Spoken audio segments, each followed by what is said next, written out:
যুদ্ধবাজ যুক্তরাষ্ট্র ও দখলদার ইসরায়েলের যৌথ হামলায় ইরানের সর্বোচ্চ নেতা আয়াতুল্লাহ আলী খামেনি নিহত হয়েছেন। ইন্না লিল্লাহি ওয়া ইন্না ইলাইহি রাজিউন। শনিবার ভোরে তাকে হত্যা করা হয়। ইরানের রাষ্ট্রীয় টেলিভিশন দেশটির সর্বোচ্চ নেতা আয়াতুল্লাহ আলী খামেনির মৃত্যুর খবর নিশ্চিত করেছে কান্না বিজড়িত কণ্ঠের এক ঘোষণায়।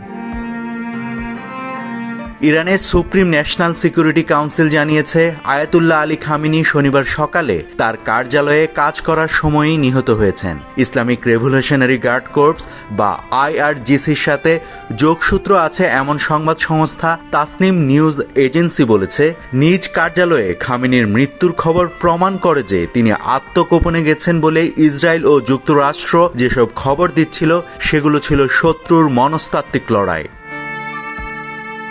এদিকে ইরানের রাষ্ট্রীয় টেলিভিশন জানিয়েছে, যুক্তরাষ্ট্র ও ইসরায়েলের হামলায় আয়াতুল্লাহ আলী খামেনির মেয়ে, জামাই, নাতি এবং একজন পুত্রবধূও প্রাণ হারিয়েছেন। ওদিকে বিবিসির মিডিয়া পার্টনার CBS নিউজ গোয়েন্দা বা সামরিক সূত্রের বরাত দিয়ে জানিয়েছে যে প্রায় 40 জন ইরানি ঊর্ধ্বতন কর্মকর্তা ইসরায়েল ও যুক্তরাষ্ট্রের হামলায় ইতিমধ্যে নিহত হয়েছে। এদিকে ইরানের সর্বোচ্চ ধর্মীয় নেতার মৃত্যুতে দেশটিতে 40 দিনের শোক ঘোষণার পাশাপাশি 7 দিনের জন্য সকল প্রতিষ্ঠান বন্ধ ঘোষণা করা হয়েছে।